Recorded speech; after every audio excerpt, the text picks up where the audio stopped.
नमस्कार, जय हिंद दोस्तों।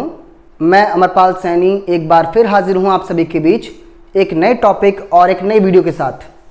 आज की इस वीडियो में हम भारतीय इतिहास के एक बहुत ही महत्वपूर्ण टॉपिक भारत में राष्ट्रवाद की बात करने जा रहे हैं। भारत में राष्ट्रवाद एक ऐसा बहुचर्चित टॉपिक है, एक ऐसा विषय है जिस पर बहुत सारे वीडियोस, बहुत सारे कॉन्सेप्ट्स आपने देखे होंगे। कक्षा छठी से लेकर 12वीं तक, ग्रेजुएशन, पोस्ट ग्रेजुएशन, इन सभी स्तरों पर इस टॉपिक से बहुत सारे विषय उठाए गए हैं और कहीं ना कहीं इस चीज़ की जानकारी हर एक छात्र को जो पढ़ने वाला है, किसी भी स्तर पर हो, उसे इस विषय की जानकारी होनी चाहिए। आज की इस वीडियो में हमारा मूल उद्देश्य है कक्षा 10वीं में जो हमारा टॉपिक है भारत में राष्ट्रवाद, उसको कैटर करना है, उस तक पहुंचना है। जबकि इस वीडियो को मैंने थोड़ा सा विस्तृत इस तौर पर भी बनाया है कि इस कक्षा के अलावा यदि कोई और भी बच्चा सरल भाषा में, सरल शब्दों में भारत में राष्ट्रवाद को समझना चाहता है तो उसके लिए भी ये वीडियो उतनी ही कारगर, उतनी भी उपयोगी होगी जितनी कि एक स्कूली बच्चे के लिए। तो दोस्तों, आज के हमारे इस टॉपिक में जैसा कि मैंने कहा कि हम बात करने वाले हैं भारत में राष्ट्रवाद।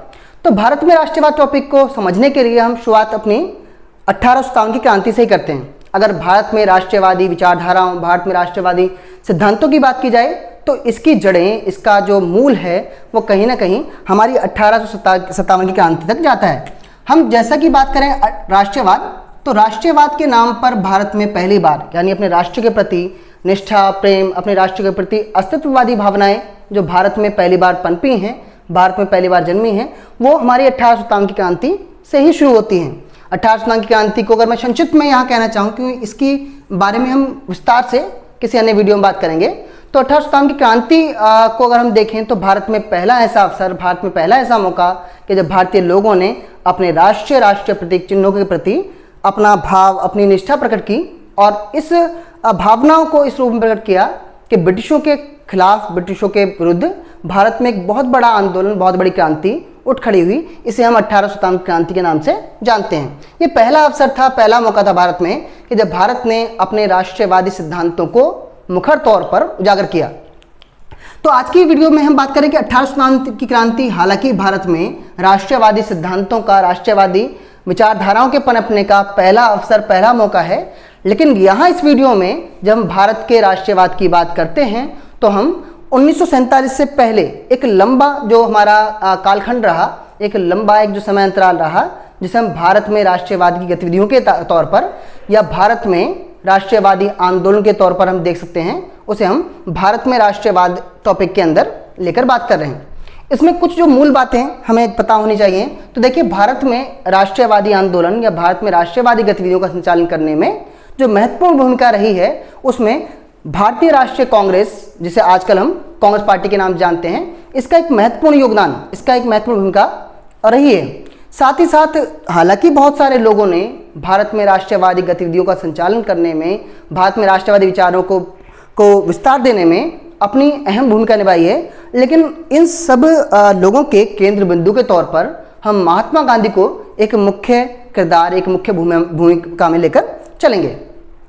तो जैसा कि मैंने कहा कि दो किरदार, एक दल, एक समूह जिसे हम भारतीय राष्ट्रीय कांग्रेस के नाम से जानते हैं, और एक महात्मा गांधी, इन दोनों को हम भारत में राष्ट्रवाद के केंद्र बिंदु के तौर पर रखकर बात करेंगे।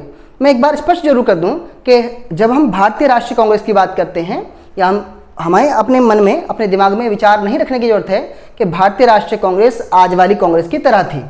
उस समय कांग्रेस का मतलब ये था कि भारत में जो भी लोग राष्ट्रीय आंदोलन में जुड़े हैं, जो भी राष्ट्रवादी गतिविधियों में जुड़े हैं, उनका एक संगठन, उनका एक समूह उस समय कांग्रेस पार्टी था, आज वाली कांग्रेस नहीं। तो देखिए, शुरुआत बेटा हम यहीं से करते हैं कि सबसे पहले अगर हम बात लेके चले तो हम बात करते हैं 1885 की।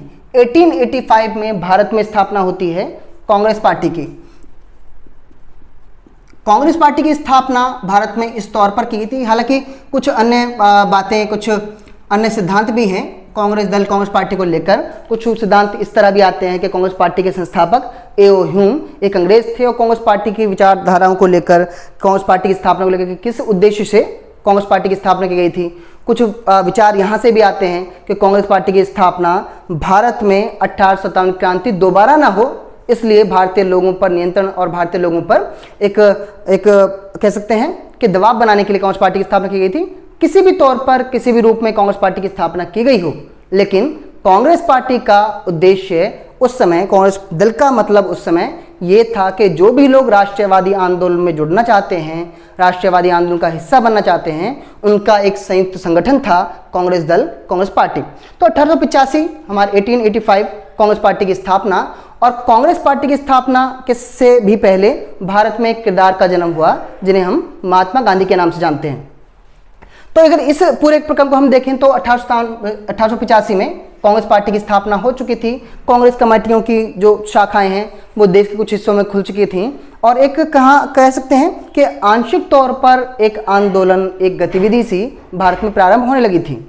जिस समय महात्मा गांधी भारत से गए, यानी कि 1893 में, 1893 में, उस समय तक देश में राष्ट्रवादी गतिविधियों का या राष्ट्रवाद का जो माहौल था कुछ इस हद तक था, इस स्तर तक था कि जहां पर भारत के जो कांग्रेस दल के कुछ सदस्य थे या कांग्रेस पार्टी के मेंबर्स थे, वो अर्जियों के द्वारा, निवेदनों के द्वारा, कुछ जो है इधर उधर की गतिविधियों के द्वारा जो कहीं ना कहीं राष्ट्रवादी गतिविधियों को संचालित कर रहे थे। ये बात तब की है जब महात्मा गांधी भारत से 1993 में गए। इसके बाद जब महात्मा गांधी की भारत में वापसी होती है कि 1915 में महात्मा गांधी की जब भारत में वापसी होती है, तो हम पाते, मतलब इस पूरे अंतराल में, इस पूरे दौरान में जो भारत में परिवर्तन आए राष्ट्रवादी गतिविधियों में, राष्ट्रवाद में, उनमें मूल अंतर यह था कि जब महात्मा गांधी भारत से गए 1893 में, 1893 में, उस समय तक देश में जो राष्ट्रवादी गतिविधियां हैं बहुत आंशिक तौर पर थीं, बहुत ही नाम मात्र को थीं। 1915 जब महात्मा गांधी की वापसी भारत में होती है, तब तक का अगर हम राष्ट्रवादी गतिविधियों का माहौल को देखें, स्तर को देखें, तो हम देखते हैं कि 1915 में महात्मा गांधी की वापसी के तक भारत में जो राष्ट्रवादी गतिविधियों का स्वरूप था वो कुछ बड़ा हो गया था। कांग्रेस कमेटी की शाखाएं देश भर के लगभग सभी राज्यों में खुल चुकी थीं, और कांग्रेस समूह अब एक बड़ा संगठन, एक बड़ा समूह हो चला था। इसी में अगर बात करते हैं महात्मा गांधी को लेकर, तो महात्मा गांधी की 1915 में वापसी के बाद जो परिवर्तन भारत में राष्ट्रवादी आंदोलनों में आया वो अपने आप में एक महत्व रखता है। लेकिन 1915 तक भारत में राष्ट्रवादी आंदोलन के नाम पर दो अलग अलग समूह एक आंदोलनों का संचालन कर रहे थे। इनमें हम एक नरमपंथी दल, हम इन्हें नरमपंथी दल और हम गरमपंथी दल के नाम से जानते हैं। नरमपंथी दल का मतलब था कि ऐसे लोग जो याचिकाओं के द्वारा, जो निवेदनों के द्वारा, जो अनुरोधों के द्वारा भारत में राष्ट्रवाद, भारत को स्वतंत्र कराने की प्रयास कर रहे थे, कोशिश में गए थे, ये लोग नरमपंथी दल के लोग कहलाते हैं। गरमपंथी दल का मतलब था एक ऐसा समूह जिस समूह के लोग भारत की आज़ादी, भारत की स्वतंत्रता को विद्रोहों, आंदोलनों के द्वारा प्राप्त करना चाह रहे थे।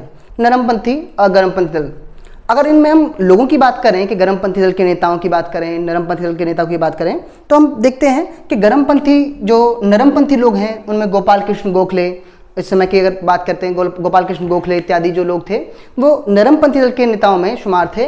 और गरमपंथी दल में जो मुख्य नाम इस समय 1915 में अगर देखे जाते हैं तो इसकी एक जो श्रृंखला है वो लाल बाल पाल के नाम से जानी जाती है। लाल बाल पाल, लाला लाजपत राय, बाल गंगाधर तिलक और बिपिन चंद्र पाल, ये तीन जो मुख्य नाम गरमपंथी समूह से, गरमपंथी जो है वर्ग से देखे जाते हैं। तो यहाँ से हम बात करते हैं कि 1915 में महात्मा गांधी की वापसी के समय देश में जो राष्ट्रीयवादी गतिविधियों का जो पूरा स्वरूप था, पूरा जो माहौल था, वो इस तरह था कि दो समूहों द्वारा, नरमपंथी और गरमपंथी दलों द्वारा भारत में राष्ट्रीयवादी गतिविधियों का संचालन किया जा रहा था। अब इस समय जब महात्मा गांधी की वापसी भारत में होती है, भारतीय राष्ट्रवादी गतिविधियों में महात्मा गांधी जी की एंट्री होती है, तो ये दौर था 1915। 1915 में महात्मा गांधी भारत लौटे और इसके बाद जैसे कि मैंने कहा कि राष्ट्रवादी आंदोलन में महात्मा गांधी जी की जो भूमिका है वो अप्रत्याशित है, वो सामान्य नहीं है।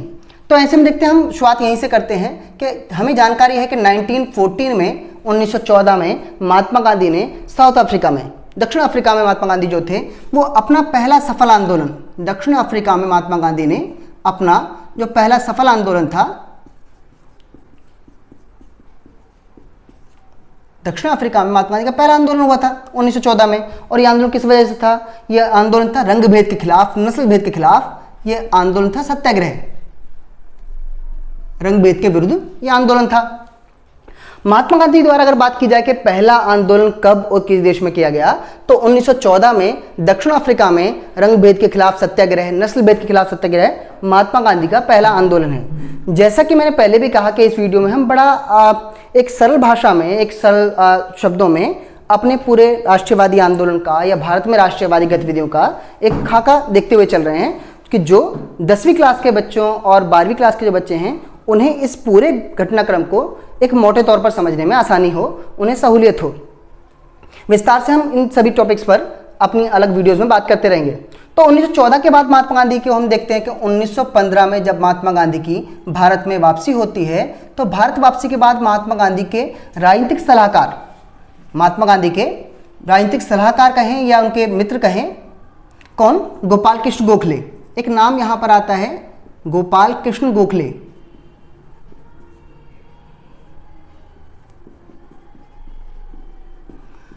महात्मा गांधी की भारत वापसी 1915 में होती है और 1915 में गोपाल कृष्ण गोखले, जो कि महात्मा गांधी के राजनीतिक सलाहकार थे और मित्र भी थे, उनकी सलाह थी महात्मा गांधी को कि महात्मा गांधी साउथ अफ्रीका में जो भी करके आए हैं वहाँ की स्थितियाँ अलग हैं, वहाँ के माहौल अलग हैं, लेकिन गांधी जी को अगर भारत के बारे में कुछ भी करना है, अगर भारत में किसी भी तरह का हस्तक्षेप करना है, तो उन्हें उससे पहले भारत को जानना होगा, भारत की स्थिति को जानना होगा। गोपाल कृष्ण गोखले की सलाह ये थी कि महात्मा गांधी सबसे पहले भारत की यात्रा करें, भारत को देखें, जानें, और उसके बाद ही भारत में किसी भी तरह की गतिविधि को संचालन करना उपयोगी होगा, लाभकारी होगा। गोपाल कृष्ण गोखले की सलाह पर महात्मा गांधी जी ने लगभग 1 वर्ष की भारत में यात्रा की और अपनी इस यात्रा के दौरान हम बात करते हैं, ये बात है फरवरी 1916 की। फरवरी 1916 एक मुख्य तारीख थी, एक मुख्य मतलब एक अवसर था कि जिस समय महात्मा गांधी जी को भारत के जो राष्ट्रवादी समूह था, जिस समूह में देश के उच्च तबके के लोग, बहुत सारे वकील, बहुत सारे जो भारतीय जैसे थे कि जो समृद्ध थे, सक्षम थे या बहुत अच्छे खासे कह सकते हैं कि स्तर पर थे, उन सभी लोगों के हाथों में इस समय तक भारत के राष्ट्रीय आंदोलन की, भारत में राष्ट्रवाद की बागडोर थी। अब इसमें एक मुख्य तारीख आती है फरवरी 1916। फरवरी 1916 में बनारस हिंदू विश्वविद्यालय का उद्घाटन समारोह था।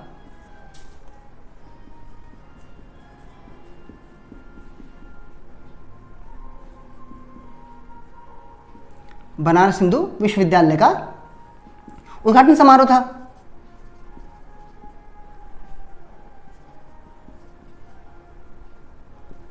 उद्घाटन समारोह, ओपनिंग सेरेमनी थी, समारोह।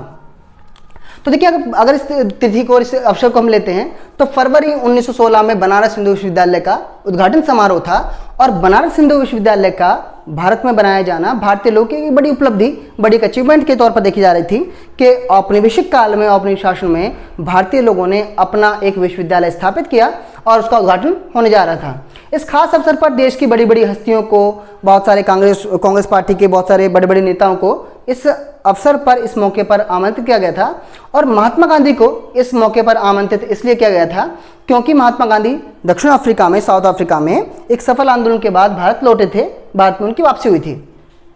यहाँ एक बात जाननी बहुत जरूरी है कि यही वो अवसर था कि पहली बार जहाँ महात्मा गांधी जी की सार्वजनिक मंच पर, सार्वजनिक स्तर पर भारत में पहली उपस्थिति दर्ज की गई थी। पहली बार भारतीय जो राष्ट्रवादी लोग थे उन्हें जो है कह सकते हैं कि उन्हें आभास हुआ या देश के बहुत सारे लोगों को यह पता चला कि महात्मा गांधी जैसी कोई शख्सियत जो है वो भारत में है। बनारस हिंदू विश्वविद्यालय के उद्घाटन समारोह में गांधी जी को भाषण देने का मौका मिला और उनके भाषण के कुछ वक्तव्यों ने, कुछ बातों ने देश के सभी राष्ट्रवादी लोगों को प्रभावित किया, उन पर बहुत ज़्यादा असर डाला। महात्मा गांधी का एक वक्तव्य इस भाषण का जो बहुत ज़्यादा प्रसिद्ध है, उसमें यह था कि जब तक हम चंद लोग, अगर वो महात्मा गांधी जी अगर बात कर रहे थे तो उसमें उनका कहना था कि अपने जितने भी नरमपंथी या गर्मपंथी जितने भी लोग हैं या जितने भी उच्च तबके के वकील कुनबे के लोग हैं जो राष्ट्रीयवादी गतिविधियों में शामिल हैं या आंदोलन में शामिल हैं, महात्मा गांधी का कहना था कि जब तक हम देश की आबादी के मुट्ठी भर लोग, चंद लोग राष्ट्रीय आंदोलन के नाम पर गतिविधियां करते रहेंगे, इस तरह के मतलब आंदोलनों का या इस तरह के आयोजनों का जो है संचार करते रहेंगे, तब तक भारत को आज़ादी, भारत को स्वतंत्रता मिल पाना संभव नहीं है। उनका कहना था कि भारत को वास्तव में आज़ादी तब मिल सकती है जब देश की आबादी का एक बड़ा तबका, एक बड़ा वर्ग, एक बड़ी संख्या जो मजदूरों और किसानों के रूप में हैं, उन्हें हम राष्ट्रीय आंदोलन में जब तक शामिल नहीं कर लेते तब तक राष्ट्रीय आंदोलन का सफल होना लगभग संभव नहीं है। इस वक्तव्य ने, महात्मा गांधी जी के इस वक्तव्य ने ना सिर्फ वहाँ उपस्थित सभी जो उच्च वर्गीय जो भारतीय लोग थे, राष्ट्रवादी लोग थे, उन्हें प्रभावित किया, बल्कि इसके जो कहते हैं कि जो झलकियाँ हैं, इसके जो मतलब बातें थीं, वो देश के सभी लोगों को प्रभावित करने वाली थीं। तो यहाँ से महात्मा गांधी की जो एंट्री है वो भारतीय राष्ट्रीय आंदोलन में, भारत में राष्ट्रवाद में प्रारंभ होती है बनारस हिंदू विश्वविद्यालय के उद्घाटन समारोह से। 1916 में ही महात्मा गांधी को अवसर मिला भारत के एक छोटे से जिले चंपारण जाने का। ये बात जो है, ये बात दिसंबर 1916 की है। दिसंबर शुक्ला जो कि चंपारण के किसान थे, उनके साथ महात्मा गांधी के चंपारण यानी बिहार के एक जिले जो कि नेपाल से सटा हुआ एक जिला है, यहाँ जाने के बाद अगर हम बात करते हैं कि 1917 भारत में महात्मा गांधी जी द्वारा किया गया पहला राष्ट्रवादी गतिविधि, पहला राष्ट्रीय आंदोलन, तो इसे हम चंपारण आंदोलन के नाम से, चंपारण आंदोलन या हम इसे नील आंदोलन के नाम से जानते हैं।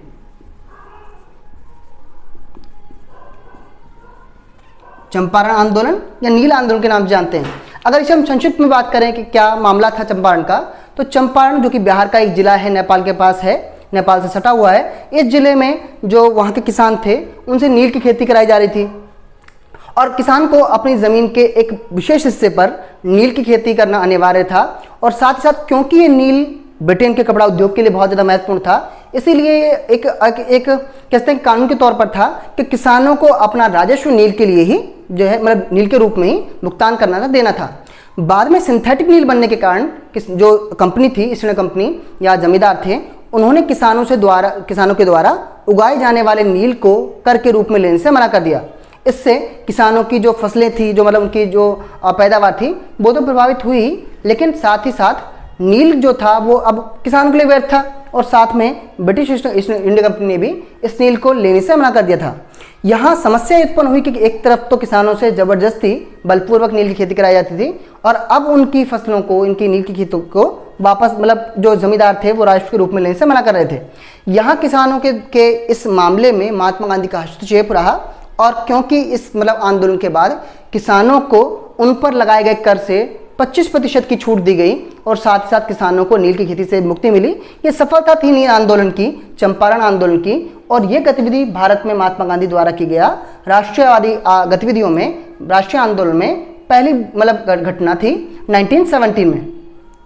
1917 में चंपारण में एक अलग जिले में, एक अलग राज्य में ये आंदोलन करने के बाद महात्मा गांधी की जो अगली गतिविधियां हैं वो भारत में उनके अपने गृह राज्य यानी कि गुजरात से ही संबंधित हैं। 1918 की बात करते हैं, 1918 की बात करते हैं, तो 1980 में महात्मा गांधी ने अपने गृह राज्य यानी गुजरात में ही 2 आंदोलन का नेतृत्व किया। इन 2 आंदोलनों में पहला जो आंदोलन है वो खेड़ा का किसान आंदोलन है, खेड़ा का किसान आंदोलन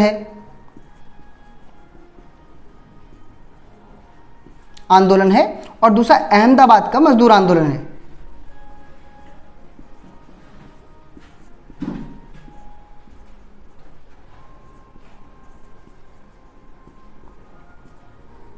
आंदोलन तो देखिए, महात्मा गांधी द्वारा किए गए जो अगले 2 आंदोलन थे वो उनके ही अपने गृह राज्य में एक ही वर्ष में किए गए थे, 1918 में। पहला था खेड़ा का किसान आंदोलन। खेड़ा जो कि गुजरात में एक जगह का नाम है, स्थान का नाम है।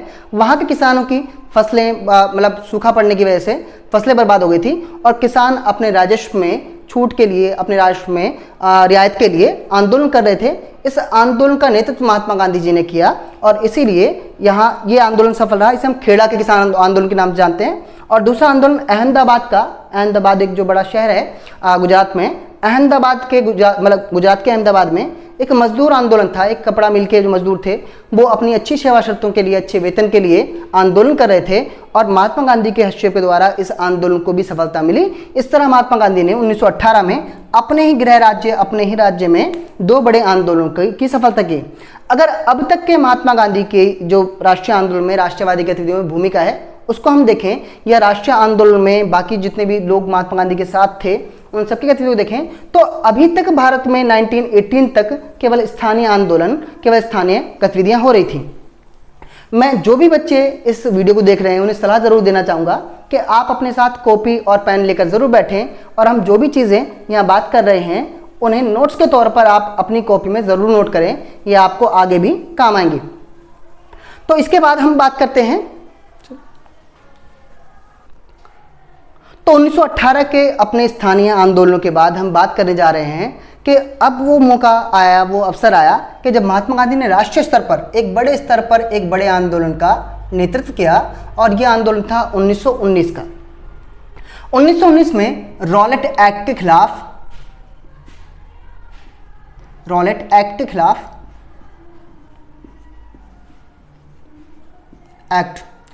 सत्याग्रह के विरुद्ध सत्याग्रह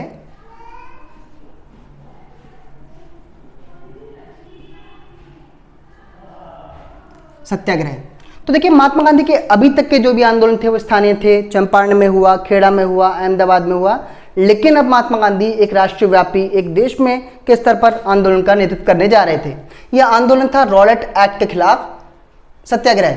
रॉलेट एक्ट क्या है इसको आपको समझने की जरूरत है। रॉलेट एक्ट तो देखिए वास्तव में तो रॉलेट एक्ट नाम का जो कानून था ये लाया गया था पहले विश्व युद्ध के दौरान। रॉलेट एक्ट नाम से एक कानून जो था लाया गया था 1914 से लेकर 1918 के पहले विश्व युद्ध के लिए। Rowlatt act sir Sydney Rowlatt की अध्यक्षता में पहले विश्व युद्ध के दौरान भारत में कानून लागू किया गया था, जिसका नाम रखा गया सर सिडनी रॉलेट के नाम पर रॉलेट एक्ट। रॉलेट एक्ट का मतलब ये था कि अगर भारत में विश्व युद्ध के दौरान, फर्स्ट वर्ल्ड वॉर के दौरान किसी भारतीय पर आंदोलन में या विद्रोह में या युद्ध में शामिल होने की केवल शंका भी होती है, केवल शक भी होता है, तो केवल शक के बिना पर किसी भारतीय को कम से कम 6 महीने के लिए जेल में डाला जा सकता था। ये कानून हालांकि लाया गया था पहले विश्व युद्ध के लिए, लेकिन पहले विश्व युद्ध के समाप्त होने के बावजूद भी यानी कि 1918 के बाद भी इस कानून को भारत में जारी रखा गया था। रॉलेट एक्ट को कुछ लोग जो है मार्शल लॉ के नाम से भी जानते हैं, मार्शल लॉ या काला कानून के नाम से भी लोग जानते हैं, ठीक है। तो ये जो कानून था एक कह सकते हैं अन्याय संगत कानून था कि जिसे पहले विश्व युद्ध के लिए भारत में लागू किया गया था, लेकिन इससे भी बुरी बात यह थी कि पहला विश्व युद्ध 1918 में समाप्त हो चुका था, लेकिन विश्व युद्ध समाप्त होने के बाद, वर्ल्ड वॉर समाप्त होने के बाद भी इस कानून को भारत में लागू किया गया था और महात्मा गांधी की नज़र में ऐसा ये कानून एकदम भारतीय लोगों के शोषण के लिए था, दमन के लिए था। तो जो रॉलेट एक्ट है, जो मार्शल लॉ या मार्शल कानून है, इसकी अगर बात करते हैं तो इसके खिलाफ महात्मा गांधी ने 1919 में रॉलेट एक्ट के खिलाफ सत्याग्रह प्रारंभ किया। अब हुआ ये कि रॉलेट एक्ट के खिलाफ सत्याग्रह में महात्मा गांधी ने देश के सभी राष्ट्रवादी लोगों का आह्वान किया, उनसे इस आंदोलन में शामिल होने के लिए शांतिपूर्ण तरीके से अपने आंदोलन, अपनी जो है गतिविधियां करने का आह्वान किया। क्योंकि महात्मा गांधी के राष्ट्रवादी सिद्धांतों में उनके जो मूल सिद्धांत सत्य और अहिंसा हैं, इसलिए महात्मा गांधी ने हमेशा ही अपने सभी आंदोलनों में लोगों से सत्य की बात पर, सत्य की मांग करना और अहिंसा के मार्ग पर चलना, इन दो सिद्धांतों पर जोर दिया। हुआ ये कि रॉलेट एक्ट के खिलाफ जो सत्याग्रह की जो गतिविधियां थीं वो पूरे देश भर में चल रही थीं। देश भर में जो है आयोजन हो रहे थे रैलियों के, धरना प्रदर्शनों के और इस तरह की गतिविधियों के। तो इसी दौरान हमारी जो एक प्रसिद्ध घटना, एक बड़ी ही दुखदायी घटना रॉलेट एक्ट के सत्याग्रह के दौरान जो होती है, तो ये घटना है 13 अप्रैल 1919 की। रॉलेट एक्ट के खिलाफ सत्याग्रह में 13 अप्रैल 1919 एक बहुत ही कह सकते हैं कि एक काले डेट के तौर पर, एक काली तारीख के नाम पर जानी जाती है कि जब क्या हुआ, जलियांवाला बाग हत्याकांड हुआ।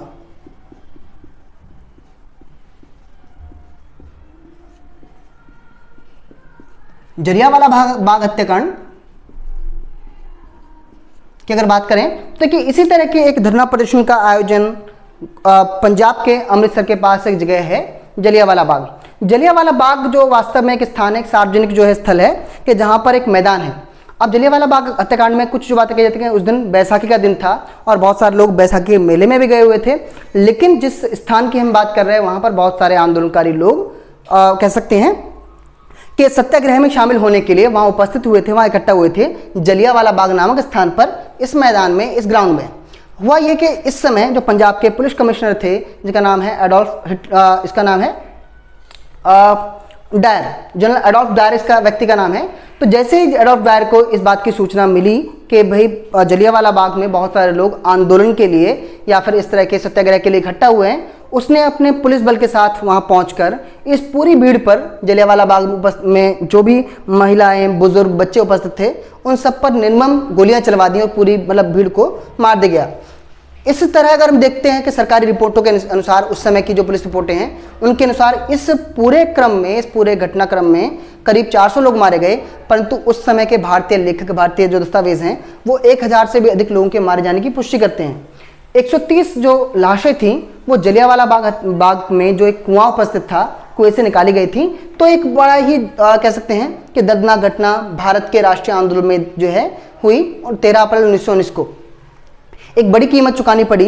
और इस कीमत के जो है साथ ही जब ब्रिटिश सरकार पर जोर दबाव आया तो उन्होंने रॉयल्टी एक्ट को वापस ले लिया और एक शर्त के साथ ही ये जो आंदोलन था वो समाप्त हुआ।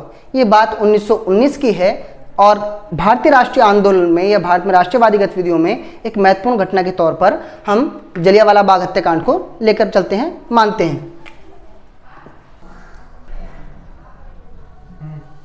1919 के इस सत्याग्रह के बाद सफलता मिली, लेकिन सफलता के लिए हमें बहुत बड़ी कीमत चुकानी पड़ी। इस सफलता के बाद एक जो अगला आंदोलन भारत में आयोजन किया गया और उस आंदोलन का नेतृत्व भी महात्मा गांधी कर रहे थे। अगर मैं बार बार हमारे इस विषयों में महात्मा गांधी जी का नाम ले रहा हूँ तो मैंने पहले ही कहा कि हमारे इस भारतीय राष्ट्रवादी आंदोलन में एक महत्वपूर्ण केंद्र बिंदु के तौर पर जिन्होंने कि भारत के आंदोलन को, भारत की इस गतिविधियों को संयोजित करने, जिन्होंने केंद्र मुख्य धारा में लाने का काम किया, वो किरदार, वो भूमिका महात्मा गांधी की ही है। लेकिन साथ ही एक बड़ा जो जनसमूह है, एक बड़ा जो वर्ग है, वो महात्मा गांधी के साथ इन आंदोलनों में, इन गतिविधियों में चल रहा था।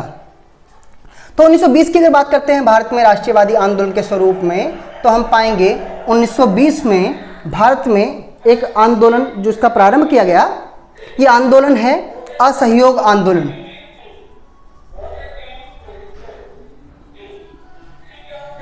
असहयोग आंदोलन के नाम से हम इस घटना को जानते हैं। असहयोग आंदोलन, असहयोग आंदोलन की अगर हम बात करते हैं तो देखिए, महात्मा गांधी जी का यह मानना था, या बाकी राष्ट्रवादी जो आंदोलनकारी लोग थे उनका मानना था कि भारत में ब्रिटिश शासन के, भारत में ब्रिटिश सत्ता के टिके रहने का या चल पाने का मुख्य कारण ये है कि क्योंकि भारतीय लोगों द्वारा ही इस शासन का, इस सत्ता का सहयोग किया जाता है। भारतीय लोगों ने ही इस शासन को जो है भारत में जारी रखा है। तो असहयोग आंदोलन की शुरुआत 1920 में होती है, फरवरी 1920 में, और असहयोग आंदोलन का मुख्य उद्देश्य था कि हमें ब्रिटिशों का, ब्रिटिश सरकार का सहयोग नहीं करना है। इस आंदोलन के स्वरूप महात्मा गांधी ने जो ये भारतीय लोग थे उनसे आह्वान किया, उनसे अनुरोध किया कि हमें ब्रिटिश वस्तुओं का, ब्रिटिश आदेशों का, ब्रिटिश जो है चीज़ों का बहिष्कार करना है, उन्हें त्यागना है।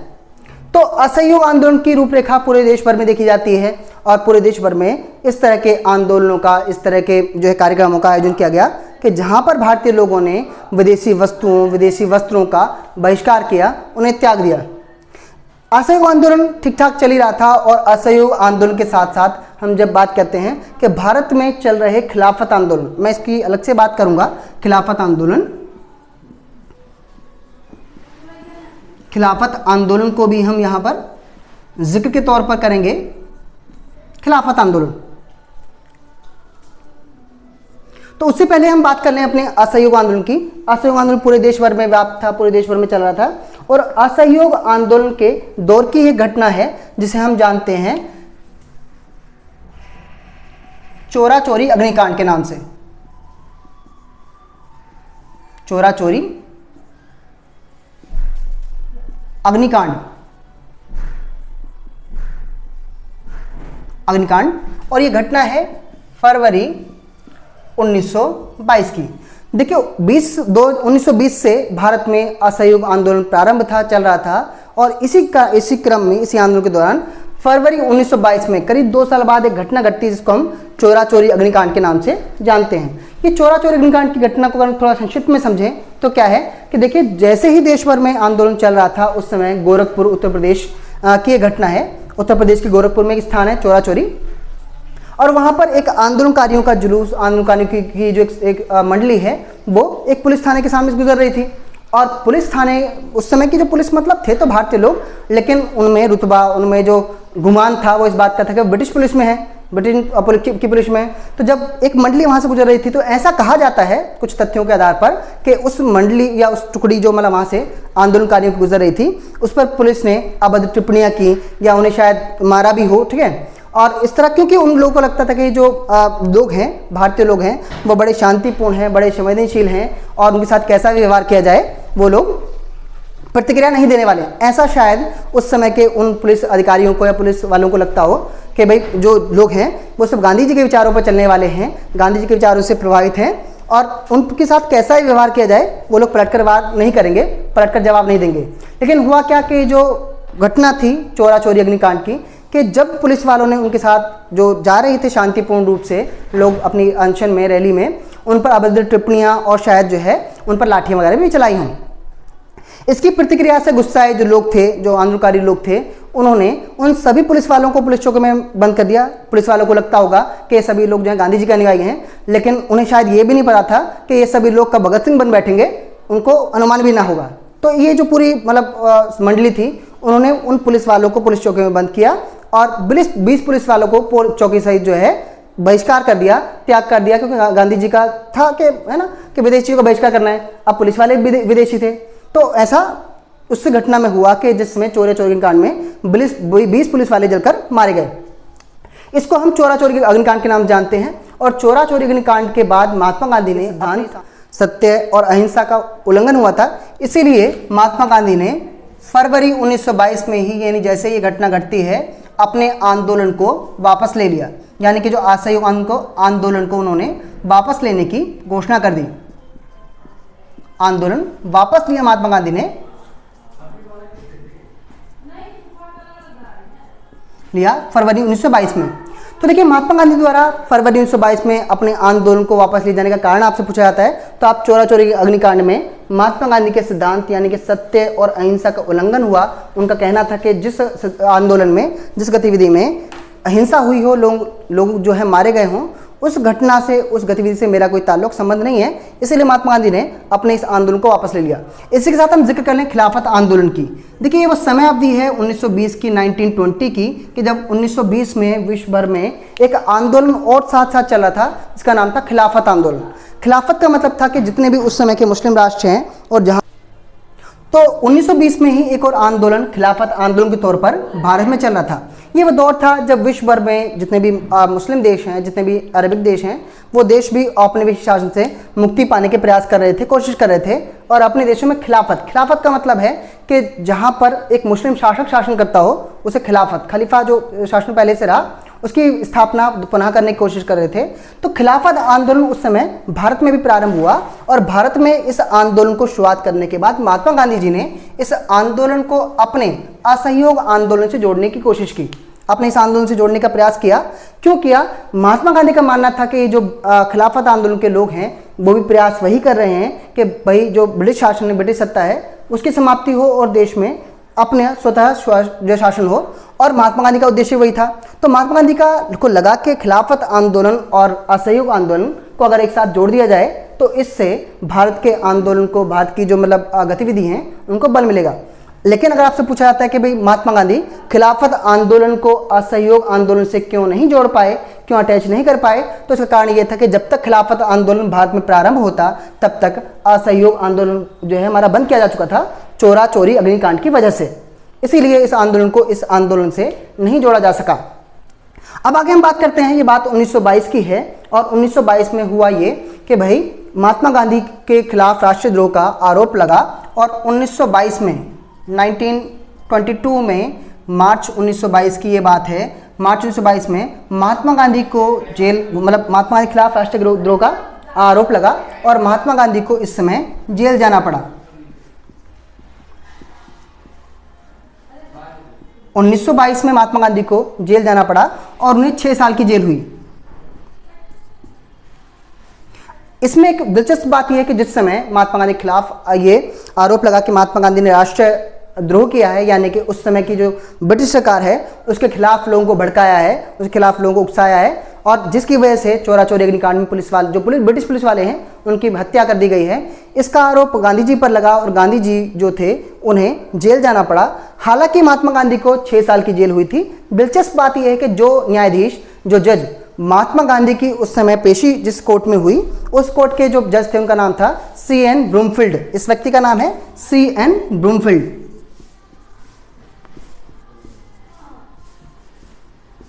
C.N. ब्रूमफील्ड एक अंग्रेज न्यायाधीश होते हुए महात्मा गांधी जी के व्यक्तित्व से इतना प्रभावित था, इतना कह सकते हैं कि वो कह सकते हैं कि बहुत ज़्यादा प्रभावित महात्मा गांधी के व्यक्तित्व से था कि उसने अपने कोर्ट में महात्मा गांधी की पेशी हुई तो उसने कहा कि क्योंकि आप पर राष्ट्रद्रोह का आरोप है, इसीलिए मुझे आपको 6 साल की सज़ा देनी होगी। लेकिन अगर भविष्य में सरकार की नीतियाँ परिवर्तित होने के कारण या आपका व्यवहार बदलने के कारण आपके इस दंड को, आपकी सज़ा को कम कर किया जाता है, तो इसकी खुशी मुझसे ज़्यादा किसी का ना होगी। एक अंग्रेज न्यायाधीश इस वक्तव्य के साथ महात्मा गांधी को सज़ा सुनाता है। 6 साल की सज़ा होती है।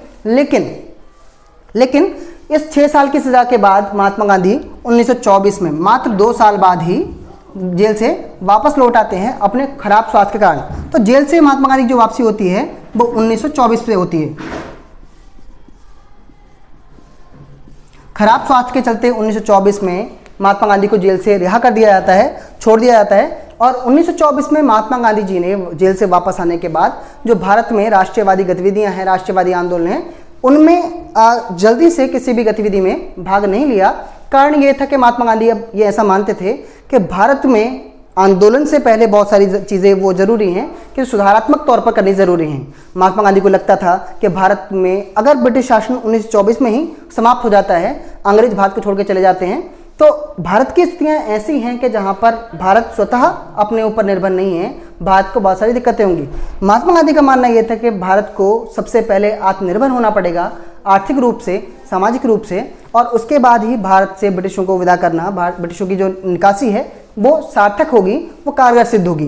तो महात्मा गांधी का जेल से वापस आने के बाद बहुत सारे सामाजिक कार्यों में महात्मा गांधी का जो योगदान है, जिसमें समाज सुधार कार्य हैं और आर्थिक सुधार कार्य हैं, वो उन चीज़ों पर महात्मा गांधी ने अधिक जोर दिया 1924 में जेल से आने के बाद।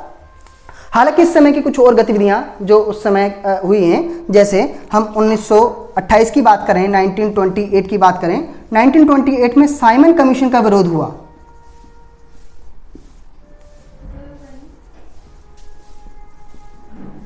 कमीशन का विरोध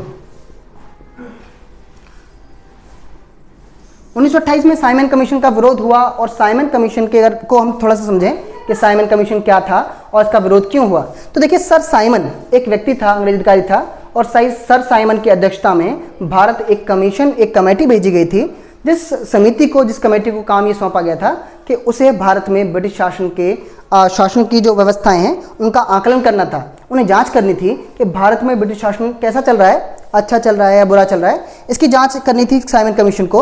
और इस कमेटी का अध्यक्ष था सर साइमन। अब भारतीय लोग जो थे इस सर साइमन कमीशन का विरोध कर रहे थे। इनके विरोध की वजह ये थी कि भारतीय लोगों का मानना था कि कोई भी अंग्रेज, कोई भी जो ब्रिटिशर है, वो भारतीय लोगों की समस्याओं, उनकी दिक्कतों को, उनकी परेशानियों को नहीं समझ सकता। साइमन कमीशन में भारतीय लोगों का होना ज़रूरी है। इस कारण से, क्योंकि साइमन कमीशन के सारे सदस्य अंग्रेज थे, तो लाला लाजपत राय जी की सर पर लाठी लगने की वजह से इस विरोध प्रदर्शन में मृत्यु हो जाती है। और लाला लाजपत राय जी को शहीदी जो मिली है वो इसी आंदोलन में 1928 में मिली है। 1928 के बाद ये जो आंदोलन था वो थोड़ा सा और विस्तृत हो चला। और 1929 की एक जो महत्वपूर्ण घटना है 1929 की, 1929 का नागपुर अधिवेशन था कांग्रेस पार्टी का,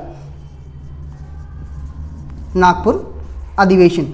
अब ये जो अधिवेशन होते हैं, अगर इसकी हम बात करें, कुछ बच्चे जानना चाहें कि अधिवेशन क्या है या फिर नागपुर अधिवेशन क्या है, तो देखिए, कांग्रेस जो दल था उस समय, उसके हर वर्ष जो है वार्षिक अधिवेशन हुआ करते थे। इसकी एनुअल कॉन्फ्रेंस हुआ करती थी, मीटिंग हुआ करती थी, और ये देश के अलग अलग हिस्सों में हुआ करती थी।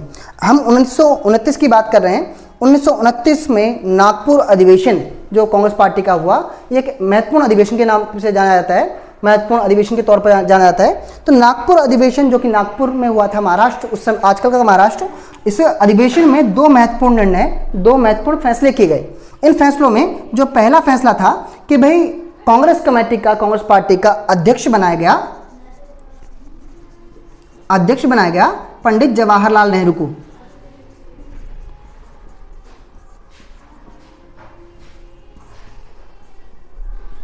पंडित जवाहरलाल नेहरू को कांग्रेस पार्टी का अध्यक्ष बनाकर देश के राष्ट्रवादी आंदोलन की, देश के राष्ट्रीय आंदोलन की बागडोर युवा हाथों में सौंप दी गई थी, नौजवान हाथों में सौंप दी गई थी। उसमें पंडित जी जो थे वो जवान थे, जोशीले थे, और उन्हें कांग्रेस पार्टी का अध्यक्ष बनाया गया था और देश के आंदोलन की बागडोर उनके हाथों में सौंप दी गई थी। दूसरा महत्वपूर्ण निर्णय ये हुआ, 1929 की हम बात कर रहे हैं, 1929 में निर्णय हुआ कि भाई 26 जनवरी जो आने वाला है, 29 में लोग बात कर रहे हैं कि 26 जनवरी 1930 को, 1930 को देश भर में पूर्ण स्वराज दिवस मनाया जाएगा। पूर्ण स्वराज दिवस मनाने का निर्णय हुआ 1929 में कि भाई आने वाली जो 26 जनवरी 1930 है, 1930 को देश भर में जो है क्या होगा कि पूरे देश में झंडे फहराए जाएंगे, देश भर में सांस्कृतिक कार्यक्रम होंगे और भारतीय लोग गुलाम होते हुए भी अपने स्वतंत्र होने का, अपने आज़ाद होने का आह्वान करेंगे, देश को दिखाएंगे कि हम स्वतंत्र हैं, आज़ाद हैं। तो इसका फैसला कब हुआ? 1929 में हुआ कि हम 26 जनवरी 1930 को देश भर में पूर्ण स्वराज दिवस का आयोजन करेंगे। चलिए तो फिर इसके बाद आगे हम चलते हैं और बात करते हैं कि देखिए जो राष्ट्रीयवादी गतिविधियां जितनी भी हम बात कर रहे हैं उन्हें बड़े संक्षिप्त तौर पर बात कर रहे हैं और विस्तृत चर्चाएं अगर करने बैठते हैं तो ये वीडियो कई घंटों की हो जाएगी। और इसीलिए मैं उस लिहाज से कि थोड़ा बहुत एक खाका हमारे दिमाग में तैयार हो कि राष्ट्रीय आंदोलन, भारत में राष्ट्रीयवाद की पृष्ठभूमि, भारत में राष्ट्रीयवाद की जो ज़मीन है वो किस तरह तैयार हुई है, बैठे बिठाए कुछ नहीं मिला।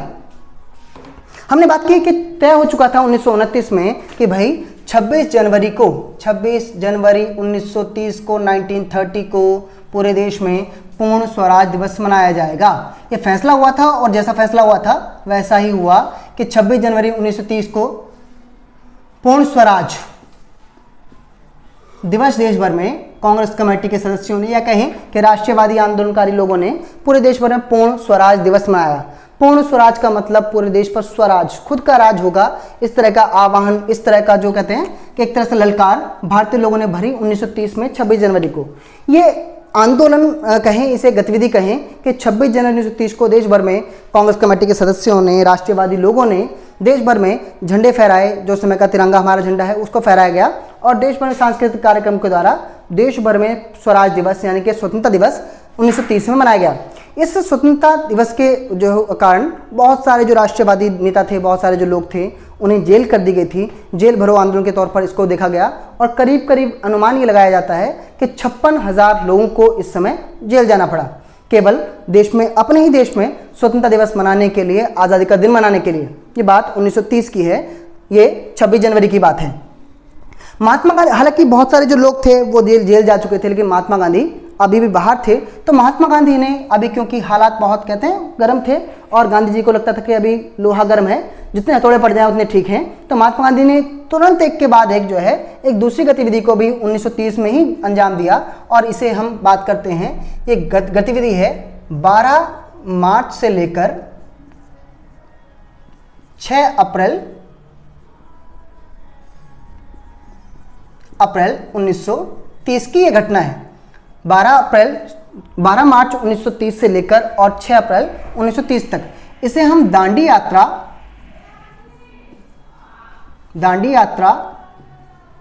या नमक आंदोलन के नाम से जानते हैं। इसे हम दांडी यात्रा या नमक आंदोलन के नाम से, नमक सत्याग्रह के नाम से हम इस गतिविधि को जानते हैं। घटना क्या थी? तो देखिए घटना ये थी कि भाई भारत में नमक, जो कि भारत के भोजन या किसी भी देश के भोजन की एक मूलभूत वस्तु है, नमक जैसी मूलभूत वस्तु पर उस समय ब्रिटिश सरकार उसकी कीमतों से 17 गुना अधिक कर ले रही थी, टैक्स ले रही थी। किसी भी नज़रिए से हम आर्थिक दृष्टि से देखें, सामाजिक दृष्टि से देखें, राजकीय दृष्टि से देखें तो किसी भी लिहाज से नमक पर इतना ज़्यादा कर लगाया जाना उपयुक्त नहीं था। और महात्मा गांधी ने अपने आंदोलन के तौर पर, अपने विरोध प्रदर्शन के तौर पर अगला मुद्दा, अगला जो कारक है वो किसको लिया? नमक कर कानून को लिया। नमक कर कानून उस समय ये था कि तो नमक की कीमतें आसमान छू रही थी, उन पर कर इतना लगाया था, तो ये नमक कर कानून के नाम से जाना जाता है। नमक कर कानून एक कानून था कि नमक की जो कीमतें हैं वो अपने अच्छे खासे चरम पर हैं, उस पर कर लगाया जा रहा है। और अगर कोई व्यक्ति, क्योंकि नमक बनाना कोई रॉकेट साइंस नहीं है, समुद्र के पानी का वाष्पीकरण करने के बाद उसमें जो लवणीय पदार्थ हैं वो नमक के रूप में प्राप्त होते हैं। एक तरफ नमक की कीमतें इतनी ज़्यादा थी, उन पर कर लगाया जा रहा था, और साथ साथ अगर कोई व्यक्ति नमक बनाता है तो ऐसा बनाना गैर कानूनी माना जाता था। जैसे आजकल लोग शराब बनाने, जो लोग शराब बनाते हैं वो गैर कानूनी है, अवैध है। सरकार बनाए तो लीगल है, और कोई अगर घर में शराब बनाने लगे, कलाकार हो, तो ये गैर कानूनी है। उस समय नमक के साथ भी यह हाल था कि नमक बनाना गैर कानूनी था, आपराधिक गतिविधि थी, और अगर आप खरीदते हैं तो वो आसमान की कीमतों पर है। तो इस समय गांधी जी ने अगला अपना जो कह सकते हैं वार है वो इस नमक कर कानून पर किया। महात्मा गांधी ने 12 मार्च 1930 को अपने साबरमती आश्रम, जो गुजरात में ही है, साबरमती आश्रम से लेकर, और दांडी एक स्थान है गुजरात में समुद्र के किनारे, तो 12 मार्च 1930 को महात्मा गांधी ने अपने साबरमती आश्रम से चलना शुरू किया। और इसके पीछे उद्देश्य ये था कि महात्मा गांधी अपने आश्रम से चलेंगे, पैदल पथ यात्रा करेंगे, और दांडी नामक स्थान पर पहुंचकर नमक बनाकर कानून के अपराधी हो जाएंगे, और नमक कर कानून, ये जो कानून है नमक कर कानून, इसे तोड़ देंगे। तो महात्मा गांधी 12 मार्च को चले, 6 अप्रैल 1930 को दांडी नामक स्थान पर पहुंचे। उन्होंने एक मुट्ठी नमक बनाया, और एक मुट्ठी नमक बनाकर वो नमक कर कानून तोड़कर कानून के अपराधी हो गए। महात्मा गांधी ने नमक कर कानून तोड़ दिया। और ऐसा नहीं था कि महात्मा गांधी अपने साबरमती आश्रम से चले हों और दांडी पहुंचे हों, नमक बनाया और अपराधी हो गए हों। महात्मा गांधी का उद्देश्य ये था कि इस नमक कर कानून का जो कहते हैं, जो अनैतिकताएं हैं, इसमें जो अन्यायपूर्ण गतिविधियां हैं, उनका आभास, उनका ज्ञान विश्व भर के लोगों को हो। 3 बातें ऐसी हैं जिसकी वजह से नमक आंदोलन को, दांडी यात्रा को महत्वपूर्ण माना जाता है। तो इसमें 3 बातें अगर हम जोड़ना चाहें तो उसमें वो चीज़ें होंगी। तो देखिए, भारतीय राष्ट्रीय आंदोलन अभी तक जितनी गतिविधियां हो चुकी थी, उन गतिविधियों में दांडी यात्रा, नमक यात्रा ऐसा एक आंदोलन था, एक ऐसा जो ये घटना थी जिसमें महिलाओं की भूमिका बहुत ज़्यादा देखी गई। एक तो महिलाओं की भूमिका बहुत ज़्यादा थी इस आंदोलन में। जब महात्मा गांधी साबरमती आश्रम चलना शुरू हुए तो बहुत बड़ा जनसैलाब, बहुत बड़ा जनसमूह महात्मा गांधी के साथ था। और जब दांडी पहुंचे तो वहां हजारों लोगों की भीड़ के सामने महात्मा गांधी ने नमक बनाकर कानून का जो है उल्लंघन किया, नमक का कानून तोड़ा। तो पहली बात जो महत्वपूर्ण है दांडी यात्रा में वो है महिलाओं की भूमिका। दूसरी जो महत्वपूर्ण बात है वो ये है कि इस पूरे घटनाक्रम को अगर महात्मा गांधी चाहते तो कोई वाहन लेते अपने साबरमती आश्रम से और दांडी पहुंचकर नमक बनाते, लेकिन महात्मा गांधी का उद्देश्य था कि इस बारे में लोगों को पता चले। तो दूसरी महत्वपूर्ण बात ये रही कि इसे वर्ल्ड मीडिया ने, विश्व मीडिया ने कवरेज दी।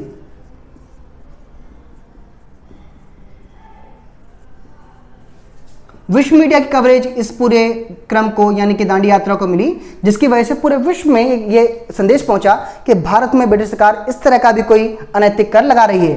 तो विश्व मीडिया कवरेज की वजह से।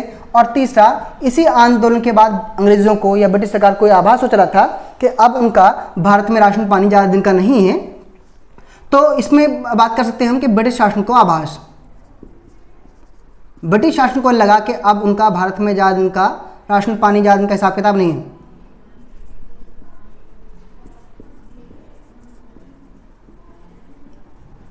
यहाँ 3 बातों की ओर से हम देख सकते हैं कि दांडी यात्रा बहुत खास थी, बहुत प्रमुख थी। 1930 दांडी यात्रा थी, और हुआ ये कि दांडी यात्रा में हालांकि जितने लोग पहले पूर्ण स्वराज दिवस मनाने की वजह से जेल चले गए थे, कुछ लोग जो बचे कुचे थे, महात्मा गांधी भी उनमें लोग शामिल थे, वो लोग दांडी यात्रा की वजह से, नमक का कानून तोड़ने की वजह से कानून के अपराधी हुए और उन्हें भी जेल हो गई। हुआ ये कि बात अब समझ आने लगी थी ब्रिटिश शासन को भी कि अब इस तरह से काम चलने वाला नहीं है, अब कुछ ठोस कदम उठाए जाने या भारतीय लोगों से संवाद करने की आवश्यकता है। हुआ ये कि बात है दिसंबर 1930 की ही, दिसंबर 1930 की बात है, 1930 की बात है। 1930 में क्या हुआ कि प्रथम गोलमेज सम्मेलन, गोलमेज सम्मेलन, राउंड टेबल कॉन्फ्रेंस इसको हम इंग्लिश में बोलते हैं।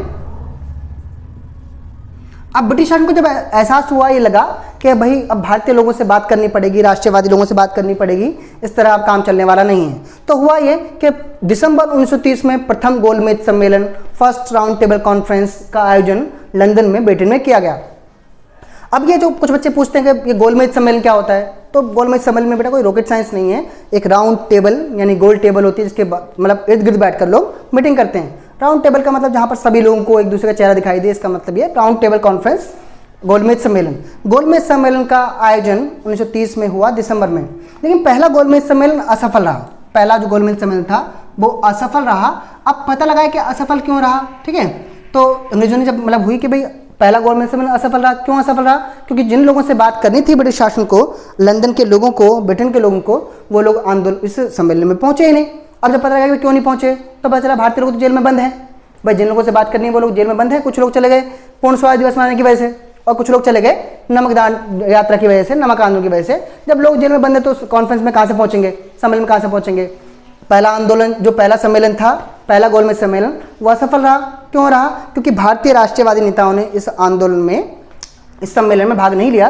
क्यों नहीं लिया? क्योंकि ज़्यादातर लोग भारत के जो राष्ट्रीयवादी लोग थे वो जेल में बंद थे। तो पहले असफल गोलमेज सम्मेलन के बाद हुआ ये कि फिर केवल क्या किया जाए, तो ब्रिटिश बोले छोड़ दो भाई, तभी तो कॉन्फ्रेंस के लिए आएंगे, तभी मीटिंग के लिए आएंगे। तो भाई इन्हें दिसंबर 1930 तक जितने भी राष्ट्रवादी लोग थे उन्हें जेल से रिहा कर दिया गया, जेल से छोड़ दिया गया। बात आती है 1931 की, 1931 की। 1931 की बात थी और बात थी अप्रैल की। ये अप्रैल महीना था, 1930 था।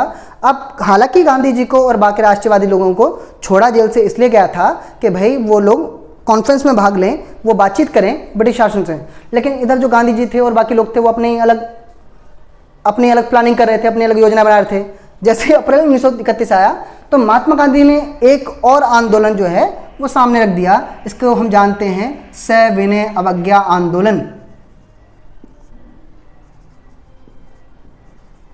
सविनय अवज्ञा आंदोलन,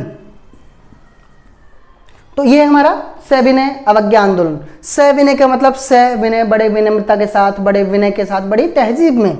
अवज्ञा मतलब आदेश मानने से मना कर देना, आंदोलन।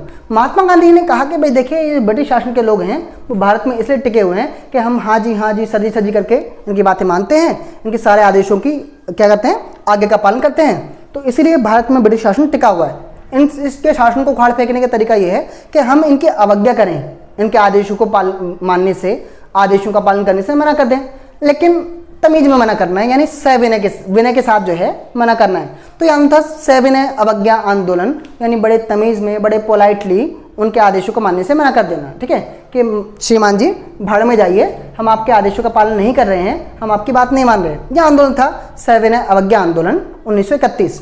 1931 अप्रैल में महात्मा गांधी ने सविनय अवज्ञा आंदोलन किया, और वहां दूसरी तरफ अप्रैल महीने में ही गांधी जी से या फिर दूसरे राष्ट्रवादी लोगों से बात करने के लिए हुआ दूसरे गोलमेज सम्मेलन का आयोजन।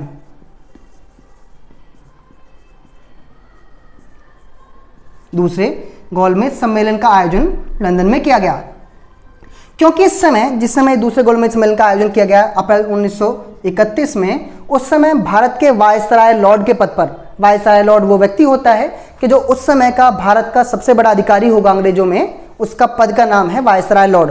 तो भारत के वायसराय लॉर्ड का नाम था लॉर्ड इरविन। क्या नाम है इनका? इनका नाम है लॉर्ड इरविन, लॉर्ड इरविन। और ये जो लॉर्ड इरविन साहब हैं, इनके बीच में और गांधी जी के बीच में दूसरे गोलमेज सम्मेलन का आयोजन किया गया। इसे दूसरे गोलमेज सम्मेलन को हम इरविन गांधी समझौते के नाम से भी जानते हैं। इरविन गांधी, ये गांधी इरविन समझौते के नाम से भी हम जानते हैं। तो गांधी इरविन समझौता 1931 जो था, 1931 के अप्रैल में शुरू किया था। एक तरफ गांधी जी सविनय अवज्ञा आंदोलन का प्रारंभ कर चुके थे, और उसी के बीच में दूसरे गोलमेज सम्मेलन का आयोजन किया गया, गांधी इरविन समझौते का आयोजन किया गया लंदन में। गांधी जी सविनय अवज्ञा आंदोलन को बीच में रोककर, बीच में विराम देकर कहाँ चले गए? लंदन चले गए। किससे मिलने? भाई उस समय के जो ब्रिटिश शासन का जो सबसे बड़ा अधिकारी भारत में है, उससे बात करने गांधी जी चले गए, इरविन से बात करने उसके देश लंदन। गांधी इरविन समझौते के नाम से हम इस घटना को जानते हैं। अब इसमें हुआ यह कि भाई गांधी जी जब लंदन पहुंचे और वहां इरविन से बात हुई, तो इरविन के बीच में और गांधी जी के बीच में बहुत सारी बातों पर सहमति लगभग बन चुकी थी, लेकिन ये सहमति टूट गई, यानी कि दूसरा गोलमेज सम्मेलन में असफल रहा। गांधी जी के साथ इरविन के इस समझौते के असफल रहने की जो वजह मेन रही, तो उसमें यह हो कि भारत के ही कुछ समूहों ने गांधी जी के इस वक्तव्य का, गांधी जी के स्टेटमेंट का खंडन किया कि गांधी जी भारत की ओर से, भारत के प्रतिनिधि के तौर पर जो इरविन है उससे बात करने गए हैं। तो इस बात का खंडन, इस बात का विरोध भारत के 3 समूहों ने किया कि गांधी जी पूरे भारत का प्रतिनिधित्व करते हैं। ये 3 लोग कौन थे? एक तरफ थी मुस्लिम लीग, एक तरफ थी मुस्लिम लीग। मुस्लिम लीग ने कहा कि भाई गांधी जी हमारे पूरे देश का प्रतिनिधित्व कैसे करते हैं? भाई भारत के मुस्लिम समुदाय का, भारत की मुस्लिम जो जनसंख्या है उसका प्रतिनिधित्व तो हम करते हैं। तो मुस्लिम लीग एक तरफ थी जिसने इस बात का खंडन किया कि गांधी जी पूरे देश की तरफ से लॉर्ड इरविन से बात करने गए हैं। दूसरी तरफ थे हमारे अंबेडकर साहब। अंबेडकर साहब का मत था कि गांधी जी पूरे देश का प्रतिनिधित्व करने वाले कौन होते हैं, जबकि देश के दलित और वंचित समुदाय का प्रतिनिधित्व तो हम करते हैं। तो जो अंबेडकर साहब थे उन्होंने भी गांधी जी के इस मत का विरोध किया कि भाई हम कैसे मान लें कि आप पूरे देश का प्रतिनिधित्व करते हैं। और तीसरे थे भारत में भारतीय रजवाड़े या देसी रजवाड़े। हमारे देश के देसी रजवाड़ों का ये मत था, रियासतों का ये मत था कि भाई हमारे देश में जो हमारे रजवाड़े हैं, हमारी रियासतें हैं, उनके मालिक हम हैं, उनके प्रतिनिधि हम हैं। तो गांधी जी पूरे देश की तरफ से प्रतिनिधि कैसे हो गए? तो जब गांधी जी इरविन की से बात करने गए थे इस तौर पर, इस हैसियत से कि वह भारत के आंदोलन या भारत के लोगों की तरफ से भारत के प्रतिनिधि के तौर पर इरविन से बात कर रहे हैं, इस बात को नकारा कितने लोगों ने? 3 समूहों ने। मुस्लिम लीग ने, उसका कहना था कि हम मुस्लिम लीग का जो मुस्लिम समुदाय है उसका प्रतिनिधित्व करते हैं। अंबेडकर साहब ने कहा कि हम देश के दलित और वंचित समुदाय का प्रतिनिधित्व करते हैं। और देसी रजवाड़ों का रवैया ये था कि हम तो अपने रजवाड़ों की रियासतों के खुद के मालिक हैं, तो आप हमारी तरफ से किसी से बात करने वाले कौन होते हैं? गांधी जी के इस मत को जब ये सामने रखा गया कि खुद भारत के ही कुछ संगठन, कुछ जो लोग हैं वो गांधी जी के इस मत का विरोध कर रहे हैं कि गांधी जी भारत की तरफ से इरविन से बात करने गए हैं, तो गांधी इरविन समझौता जो था वो बिना किसी प्रतिफल पर पहुंचे हुए, बिना किसी निर्णय पर पहुंचे हुए असफल हो गया और गांधी जी को लंदन से खाली हाथ भारत वापस लौटना पड़ा। यानी कि दूसरा गोलमेज सम्मेलन भी असफल रहा जैसा कि पहला रहा था। पहले के असफल रहने की वजह कुछ और थी और दूसरे गोलमेज सम्मेलन के असफल रहने की वजह कुछ और थी। चलिए 1931 में जैसे महात्मा गांधी गए थे लंदन, वैसे वापस लौटे और उन्होंने वापस लौटने के बाद जो सविनय अवज्ञा आंदोलन है उसे जारी रखा। सविनय अवज्ञा आंदोलन को उन्होंने जारी रखा वापस लौटने के बाद, जारी किया उसको, है ना। अब ये जो आंदोलन है सविनय अवज्ञा आंदोलन, हालांकि लंबे समय चला, भारत में देश भर के लोगों ने ब्रिटिश शासन के नाक में दम कर दिया, उनके आदेशों की, उनके जो निर्णय थे उस समय उनकी अवहेलनाएं की गई, उनकी अवज्ञा की गई। और ये आंदोलन लगभग 1934 तक आते आते बड़ा प्रखर, बड़ा कहते मुखर हो गया था। 1934 में ये आंदोलन बहुत धीमा पड़ गया और लगभग 1934 में कहा जाता है कि सविनय अवज्ञा आंदोलन बिल्कुल समाप्त हो गया। बात थी 1935 की, 1935 की अगर हम बात करते हैं तो देखिए अब तक ब्रिटिश शासन को ये समझ में तो आ गया था कि अब देश में इस तरह की व्यवस्थाएं नहीं चलने वाली हैं। पुरानी जो रूढ़िवादी सत्ता देश में है ब्रिटिश शासन की वो अब चलने वाली नहीं है। तो ब्रिटिश शासन ने एक जो चेंज किया, जो बदलाव किया भारत में, उसने गवर्नमेंट ऑफ इंडिया एक्ट लागू किया। गवर्नमेंट ऑफ इंडिया एक्ट,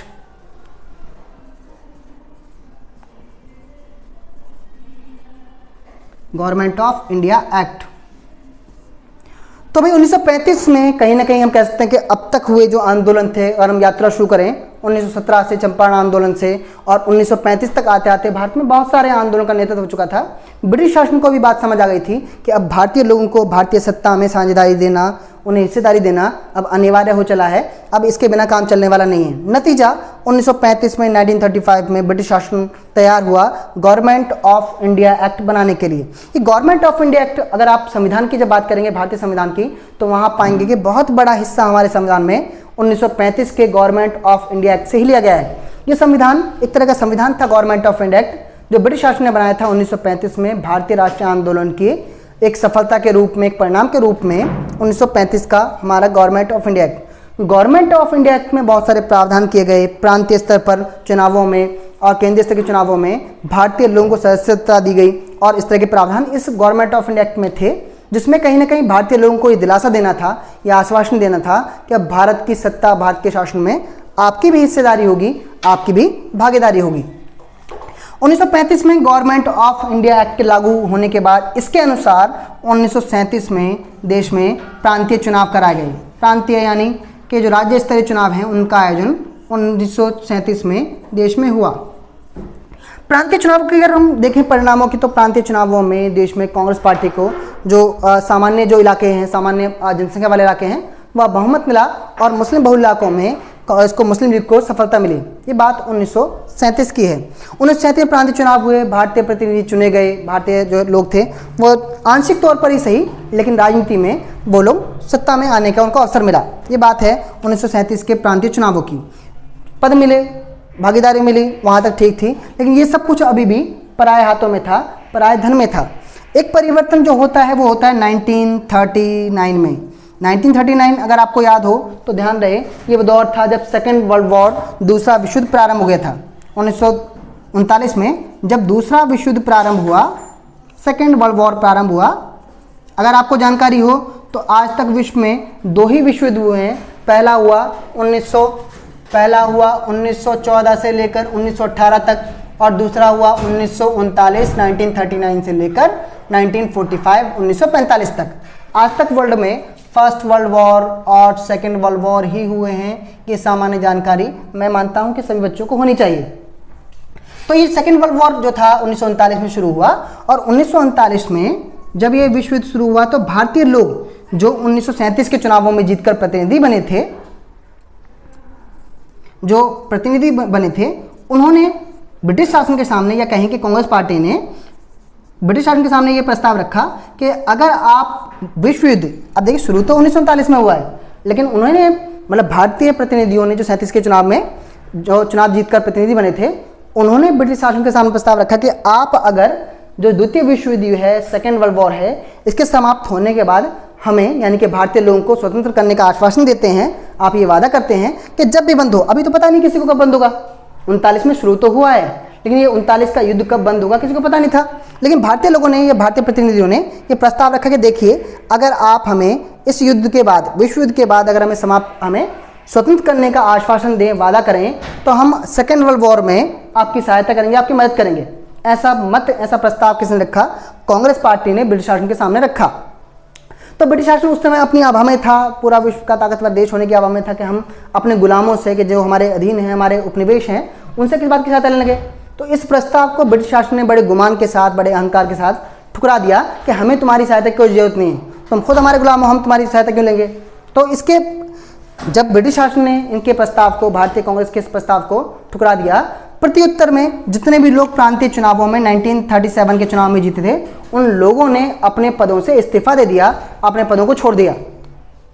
तो 1939 में ये सब होने के बाद अब हुआ ये कि एक तरफ जो भारतीय लोग 1937 के चुनाव में जीते थे, उन्होंने अपने पद त्याग दिए क्योंकि ब्रिटिश शासन ने उनकी मांग को स्वीकार नहीं किया। और हुआ ये कि अब विश्व युद्ध शुरू हो चुका था। विश्व में राष्ट्रीय आंदोलन की जो गतिविधियां हैं वो थोड़ी सी कहीं ना कहीं ढीली पड़ चुकी थी, कह सकते हैं थोड़ा सा कि ढीली पड़ चुकी थी, या इन पर थोड़ा सा एक अल्प विराम जैसा लग गया था। अब कोई की बात आती है 1940 की, और 1940 में भी जो देश का माहौल है वो इस तरह का था। एक महत्वपूर्ण जो हमारे पास वर्ष अब आएगा वो आएगा 1942 का। 1942 की बात थी, वर्ल्ड वॉर अपने चरम पर था, वर्ल्ड वॉर अपने जो है चल ही रहा था, और पूरे विश्व का माहौल भी और जो है देश का माहौल भी कहीं ना कहीं एक तरफ जा रहा था कि जहां विश्व युद्ध अपना पूरे अच्छे खासे स्तर पर था, और भारत में राष्ट्रवादी आंदोलन, राष्ट्रवादी गतिविधियां भी अपने चरम पर थीं। 1942 की बात थी, और 1942 में शुरू होता है भारत छोड़ो आंदोलन। क्विट इंडिया मूवमेंट के नाम से हम इसे इंग्लिश में जानते हैं। भारत छोड़ो आंदोलन की शुरुआत होती है 1942 में।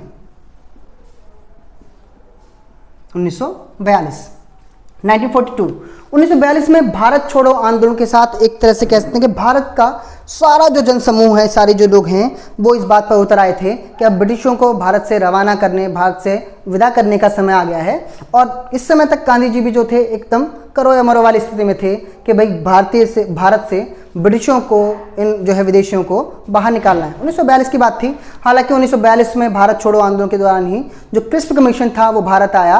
क्रिस्प कमीशन 3 लोगों का एक समिति था, इसमें स्टीफर्ड जो क्रिस्प था इस 3 सदस्यीय समूह का कहते हैं अध्यक्ष था। और क्रिस्प कमीशन ने भारत में एक बार फिर जो है भारतीय लोगों को ब्रिटिश शासन की शर्तों पर मनाने की कोशिश की, लेकिन क्रिस्प कमीशन भी जो है वो विफल रहा। 1942 की बात है। एक बड़ा परिवर्तन हमें जो देखने को मिलता है कि 1942 में जहां एक और कांग्रेस के जो अधिकांश नेता थे, कांग्रेस के जो अधिकांश लीडर्स थे, वो उस समय जेल में थे।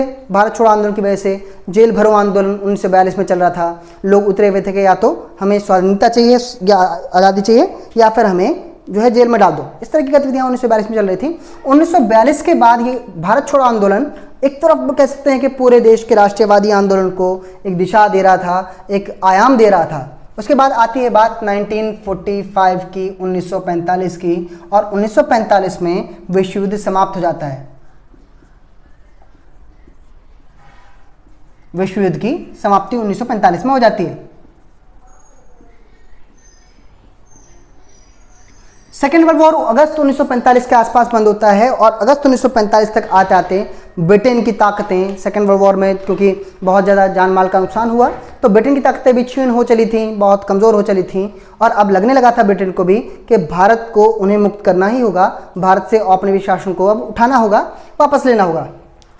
सेकेंड वर्ल्ड वॉर की समाप्ति के साथ साथ ही जो है भारत में कोशिशें इस बात को होने लगी कि एक तरफ हम इसे इस रूप में भी देख सकते हैं कि ब्रिटेन में सत्ता परिवर्तन हुआ, ब्रिटेन में लेबर पार्टी की सरकार आई, और लेबर पार्टी की सरकार जो थी वो भारत को ब्रिटेन के औपनिवेशिक शासन से मुक्त कराने के पक्ष में थी, जो नई सरकार निर्वाचित हुई ब्रिटेन में। लेकिन जो इस ब्रिटेन की सरकार का जो प्रधानमंत्री था लॉर्ड वेलेस्ली, ठीक है, और उसने क्या था कि वो इस पक्ष में नहीं था कि भारत को याद किया जाए। सरकार पक्ष में है लेकिन वो अभी भी कोशिश कर रहा था कि भारत को स्वतंत्र ना किया जाए, आज़ाद ना किया जाए। 1945 का ही दौर था, सेकेंड वर्ल्ड वॉर समाप्त हो चुका था, भारत का आंदोलन अपने चरम पर था, लेबर पार्टी सरकार भारत को स्वतंत्र करने को तैयार थी, लेकिन अभी भी जो वहाँ का प्रधानमंत्री है वो इस मत में था, इस मूड में था कि अभी भी कुछ बाकी रह जाए। 1945 के बाद हुआ ये कि 1946 में 1946 में कैबिनेट मिशन भारत भेजा गया।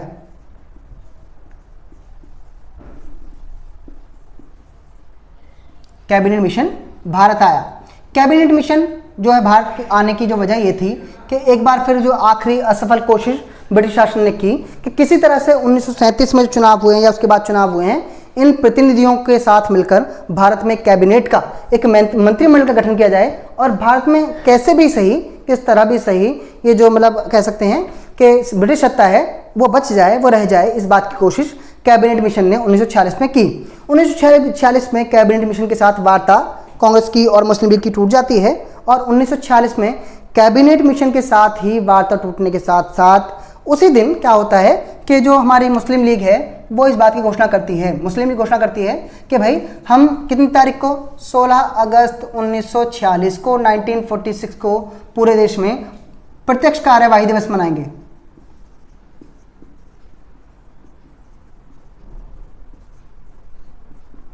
एक तरफ रास्ता साफ हो चला था कि कैबिनेट मिशन ने पूरी कोशिश की इस बात की कि भारत में शासन तो भारतीय प्रतिनिधियों का ही हो, लेकिन इसके साथ साथ जो भारत के दो बड़े पद हैं, यानी एक बड़ा सैन्य पद और देश का राष्ट्रीय अध्यक्ष पद है, वो दोनों अंग्रेज रहें और बाकी पदों पर भारतीय लोग रहें। ऐसी एक अस्पष्ट सी, एक ऐसी जो है धुंधली सी रूपरेखा पर कैबिनेट मिशन ने भारत के दोनों उस समय के महत्वपूर्ण समूहों कांग्रेस पार्टी और मुस्लिम लीग को सहमत करने की कोशिश की, लेकिन कैबिनेट मिशन अपनी इस कोशिश में असफल रहा। और उसी दिन क्या हुआ कि मुस्लिम लीग ने घोषणा कर दी, जून की बात है जो 1946 की, जून में इसने मुस्लिम लीग ने घोषणा कर दी कि हम तो भाई 16 अगस्त 1946 को प्रत्यक्ष कार्यवाही दिवस मनाएंगे, मतलब हम पाकिस्तान को बनाने की मांग को प्रत्यक्ष तौर पर सारे देश के सामने रखेंगे। जैसा मुस्लिम लीग ने जून में कहा था वैसा ही उसने किया।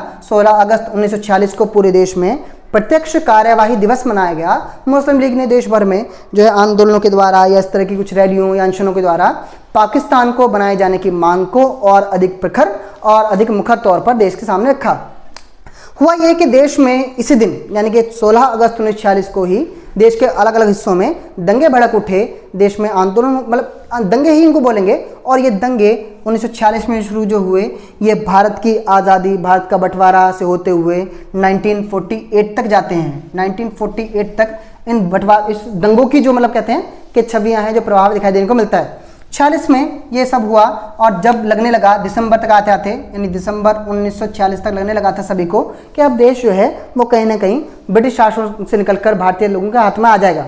दिसंबर 1946 में ही, तभी जब अगर हम इसमें संविधान वाले चैप्टर में पढ़ेंगे तो हम पाएंगे 1946 में ही भारत में संविधान का बनना प्रारंभ हो गया था, क्योंकि भारतीय लोगों को यह आभास हो गया था कि अब भारत की स्वाधीनता जो है जल्द ही मिलने वाली है, नज़दीक है। का निर्माण भी इसी समय प्रारंभ हो गया था। और जो इस समय की घटना है कि 1947 को, यानी कि 1947 तारीख थी 15 अगस्त, जिसे हम लोग बहुत अच्छी तरह से जानते, समझते और याद कर सकते हैं। तो 15 अगस्त 1946 को भारत के राष्ट्रीयवाद, भारत के राष्ट्रीय आंदोलन की एक जो लंबी श्रृंखला चली आई थी, जिसमें बहुत सारे लोगों ने अपना तन मन, अपना सब कुछ जो है न्यौछावर कर दिया, अपना सब कुछ दे दिया, उसके अब फलीभूत होने का, उसके अब जो है फ्रूटफुल होने का टाइम आ गया था। और 15 अगस्त 1947 को भारत के औपचारिक सत्ता हस्तांतरण भारत की स्वतंत्रता के लिए चुना गया। और इस तरह भारत के एक लंबे राष्ट्रीयवादी आंदोलन की एक समाप्ति, एक चरम बिंदु हमने देखने को मिला 15 अगस्त 1947 को। मैं अपनी इस वीडियो में हमने अपने भारत के राष्ट्रीयवाद, भारत की राष्ट्रवादी गतिविधियों को छोटे छोटे बिंदुओं में, बड़ी सरल भाषा में, बड़े सरल शब्दों में समझने की हमने कोशिश की है। और इसके अलावा ये मैंने जो 10वीं और हमारे 12वीं के बच्चे हैं, जिनके स्तर पर इस तरह की जानकारियाँ उनके लिए आवश्यक है, समझना उनके लिए आसान हो जाए, इस भाषा में, इस रूप में मैंने इन चीज़ों को प्रस्तुत करने की कोशिश की है। इसके अलावा इन्हीं विषयों पर हम विस्तृत तौर पर अलग अलग वीडियोज़ में बात करते रहेंगे। आशा करता हूं कि इस वीडियो के साथ जितने भी ना सिर्फ पढ़ने वाले लोग बल्कि सामान्य समझ रखने वाले लोग भी, शिक्षा के क्षेत्र से जुड़े हुए लोग भी इस वीडियो के साथ राष्ट्रीय आंदोलन और राष्ट्रीय आंदोलन में महात्मा गांधी की भूमिका या कांग्रेस की भूमिका को समझ पाने में सक्षम होंगे। अगली वीडियो में मिलते हैं, तब तक के लिए जय हिंद, नमस्कार।